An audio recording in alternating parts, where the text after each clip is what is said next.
Saya adalah value investor, idola saya Warren Buffett. Ini adalah kata-kata yang sangat biasa kita dengar dari investor-investor pemula.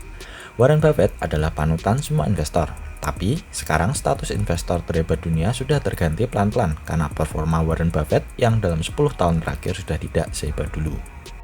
Sekarang saya sudah tidak mengikuti dan mempelajari cara Warren Buffett dalam berinvestasi. Zaman sudah berubah, begitu juga saham. Mungkin dulu di tahun 60-an, cara Warren Buffett dalam memilih saham-saham yang undervalued sangat baik. Tapi sekarang cara yang sama sudah tidak ampuh lagi untuk mencari saham-saham yang sehebat dulu. Perhatikan grafik kinerja dari Berkshire Hathaway, indeks S&P 500, dan ETF-nya Vanguard berikut. Ternyata sejak 2009, kinerja Berkshire Hathaway yang paling rendah. Artinya, saham-saham pilihan Warren Buffett yang dahulu terbukti bagus, saat ini sudah tidak tepat lagi untuk investasi. Investor yang paling terkenal saat ini adalah Cathie Wood. Dia adalah pendiri dari ARK Invest. Cathie Wood menjadi primadona saat ini karena performa ETF-nya yang jauh mengungguli portfolio dari Warren Buffett. Teman-teman bisa lihat perbandingan kinerjanya di grafik ini. ARK Innovation ETF jelas jauh mengungguli kinerja Berkshire Hathaway. Kinerja indeks S&P 500 masih lebih baik daripada Berkshire Hathaway. Di masa-masa setelah puncak pandemi pun, kinerja Warren Buffett nyatanya masih sideways, jauh jika kita bandingkan dengan kinerja ETF-nya Cathie Wood. Jika teman-teman berinvestasi pada salah satu ETF-nya ARK Invest dengan ticker ARKK, maka sejak 2015 hingga sekarang, investasi teman-teman sudah naik hampir 600%. Sedangkan jika teman-teman invest pada Berkshire, maka di periode yang sama, investasi teman-teman hanya naik sekitar 66%. Lalu kenapa performa Warren Buffett tidak sebagus dahulu? Alasannya ada di saham-saham yang ada di dalam portfolio beliau. Jika teman-teman cek isi portfolionya, Warren Buffett banyak berinvestasi di saham-saham tradisional seperti bank, saham-saham retail, dan airlines. Sedangkan industri-industri lawas ini sekarang sudah rawan tergantikan oleh perusahaan-perusahaan berbasis teknologi. Salah satu nasihat beliau adalah belilah perusahaan yang bisnisnya kita tahu.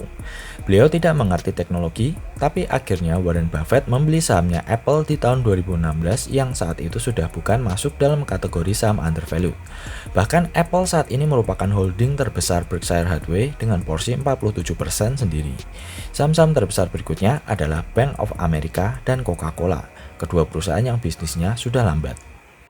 Warren Buffett juga membuat kesalahan di saham-saham airline seperti di Southwest Airlines, American Airlines, Delta Airlines, dan United Airlines yang dijual pada April kemarin karena harga sahamnya yang terjun bebas akibat pandemi. Padahal salah satu strategi yang terkenal dari Warren Buffett adalah buy and hold forever. Pelajaran penting yang bisa kita ambil adalah kita harus mengikuti perubahan dan cepat beradaptasi.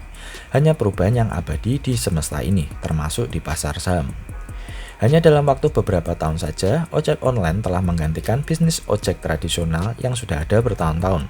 Kendaraan listrik juga sebentar lagi akan menggantikan mobil berbahan bakar minyak. Kita tahu Benjamin Graham dan Warren Buffett mengajarkan untuk menghitung saham yang harganya undervalued berdasarkan laporan keuangannya. Tapi sekarang teman-teman juga harus mulai melihat market bukan hanya dari perspektif laporan keuangan saja, tapi juga dari perubahan iklim bisnis dan perilaku konsumen milenial. Perhitungan DCF hingga Ben Graham Formula bisa membantu untuk mencari saham-saham yang undervalued. Tapi teknik-teknik tersebut tidak bisa memprediksi perubahan bisnis di masa depan, apalagi di era teknologi saat ini. Setiap masa ada legendanya masing-masing. Masa Warren Buffett mungkin sudah akan berakhir. Status Warren Buffett saat ini lebih cocok ditempatkan sebagai legenda. Untuk sosok panutan saat ini, saya sekarang suka dengan sosok Cathie Wood. Teman-teman yang belum tahu, saya rekomendasikan orang ini untuk dijadikan panutan karena dia tidak mengajarkan untuk membeli saham berdasarkan perhitungan angka yang rumit, tapi membuka cara berpikir kita tentang investasi untuk masa depan. Salah satu keputusan investasi dari Cathie Wood yang paling fenomenal adalah ketika dia membeli sahamnya Tesla. Saat itu sahamnya Tesla masih stagnan dan belum menjadi monster seperti sekarang. Teman-teman bisa lihat wawancaranya di CNBC yang dirilis di 2018. Teman-teman bisa lihat bagaimana banyak sekali mulai dari analis, reporter hingga para investor retail yang mengolok-olok Cathie Wood yang memprediksi Tesla bakal ke $4.000. Yang hebatnya, 2 tahun setelahnya prediksi tersebut langsung tercapai. Ini sedikit pelajaran bagi para fundamentalis garis keras yang terlalu patuh dengan laporan keuangan. Ini adalah beberapa komen yang saya ambil dari video di CNBC di 2018 tersebut. Menurutnya, Cathie Wood terlalu optimis dengan perusahaan yang sedang mengalami record losses karena saat itu Tesla memang belum mencetak laba. Menurut orang ini, Cathie Wood adalah orang yang patut dihindari karena tidak peduli sama sekali tentang fundamental. Katanya, Cathie Wood adalah idiot. Siapapun yang mau berinvestasi pada perusahaan yang tidak profitable dengan CEO yang tipu-tipu, pantas mendapatkan pelajaran di masa depan. Sebenarnya banyak komen-komen negatif yang menghina Cathie Wood karena sering membahas bullish tesisnya tentang Tesla. Teman-teman bisa buktikan sekarang bagaimana sahamnya Tesla telah membuat Elon Musk menjadi orang terkaya. Prediksi Cathie Wood tepat dan sekarang dia menjadi sosok yang sangat dipuja-puja di US. Sedangkan nama Warren Buffett sudah jarang terdengar lagi. Saya juga salah satu investor yang ragu akan Tesla karena saya hanya berpatokan pada laba dan neracanya. Saya tidak mempelajari bagaimana bisnisnya dan apa yang sedang dikembangkan Tesla. Maka dari itu, saya membuat kesalahan bodoh di mana saya menjual sahamnya terlalu dini sesaat sebelum sahamnya meroket. Teman-teman simak kata-kata Cathie Wood yang saya ambil dari sebuah artikel berikut. Dia mengatakan bahwa strategi investasi tradisional yang menggunakan hitung-hitungan laba, cash flow, dan sebagainya tidak bisa digunakan untuk perusahaan-perusahaan yang memiliki produk atau jasa yang inovatif atau bisa dibilang perusahaan startup. Analisa semacam ini membuat investor melewatkan potensi sebuah perusahaan yang produk atau jasanya bisa mendisrupsi atau menggantikan industri yang lama. Sedangkan di bawahnya ada kalimat yang baru-baru ini disampaikan Warren Buffett dalam salah satu wawancaranya, di mana Berkshire akan menjadi pembeli terbesar pada sahamnya sendiri atau buyback di atas book value, tapi masih di bawah estimasi dari intrinsic value-nya. Di sini penulis artikel tersebut ingin membandingkan perbedaan strategi investasi dari Cathie Wood dengan Warren Buffett, di mana saat Cathie Wood fokus untuk mencari perusahaan-perusahaan yang sedang mengembangkan produk atau jasa yang inovatif dan disruptif untuk masa depan, Warren Buffett masih sibuk dengan strategi tradisional di mana masih berkutat pada hitung-hitungan value. Jadi ibaratnya, misalnya kita kembali ke masa lalu sebelum Gojek sebesar sekarang. Jika teman-teman diberi dua pilihan, mau beli perusahaan taksi yang laba dan cash flow-nya sudah stabil, jelas dan sedang undervalued, atau mau membeli Gojek, sebuah perusahaan startup kecil yang kerjaannya cuma bakar duit dan PR-nya minus, teman-teman pilih yang mana? Ini adalah infografik yang saya ambil dari websitenya ARK Invest. Di sini teman-teman bisa lihat perkembangan industri dari masa ke masa, di mana pada 1781, steam engine merupakan primadona pada zamannya. Di 1860 mulai berkembang combustion engine. Kemudian di 1876 berkembang telepon. Kemudian electric lightning di 1880. Di 1903 industri airplane mulai berkembang. Televisi mulai di 1923. 1971 mikroprosesor.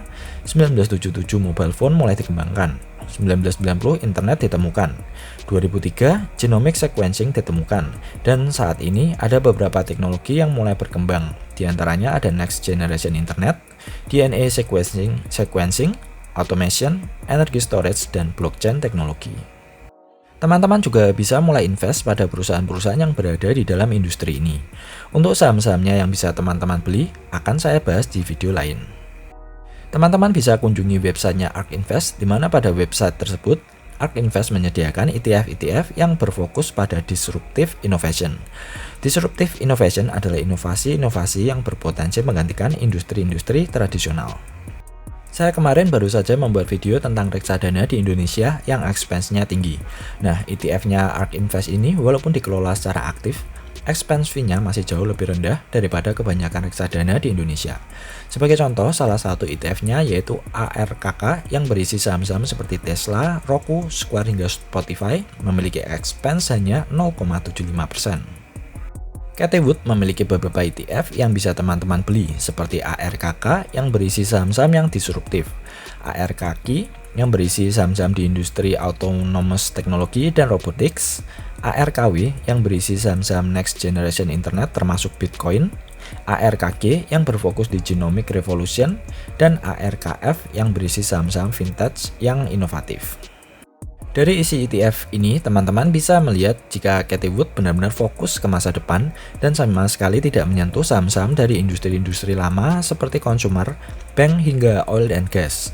Beda dengan portfolionya Warren Buffett, di mana teman-teman masih menjumpai saham-saham lama seperti Coca-Cola, Bank of America, Wells Fargo, hingga General Motors. Saya akan mengulas lebih dalam tentang ETF-ETF dari ARK Invest ini dan bagaimana cara membelinya di video berikutnya. Itu sekilas tentang bagaimana Cathie Wood menjadi salah satu investor yang paling terkenal saat ini. Lalu, pelajaran apa yang bisa kita ambil dari sini?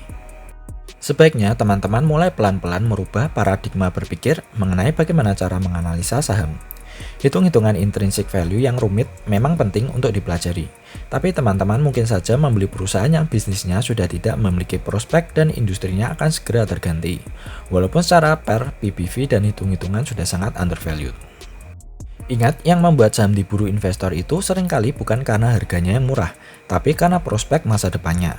Teman-teman bisa lihat saham-saham nikel kita seperti Inco hingga Antam yang sahamnya sudah naik gila-gilaan, padahal Tesla belum bikin pabrik di Indonesia dan penjualan mobil listrik di Indonesia masih sangat jarang.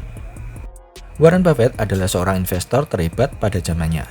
Sekarang zaman sudah berubah, dan di setiap zaman akan selalu muncul tokoh dan strategi lain yang paling tepat untuk dipelajari.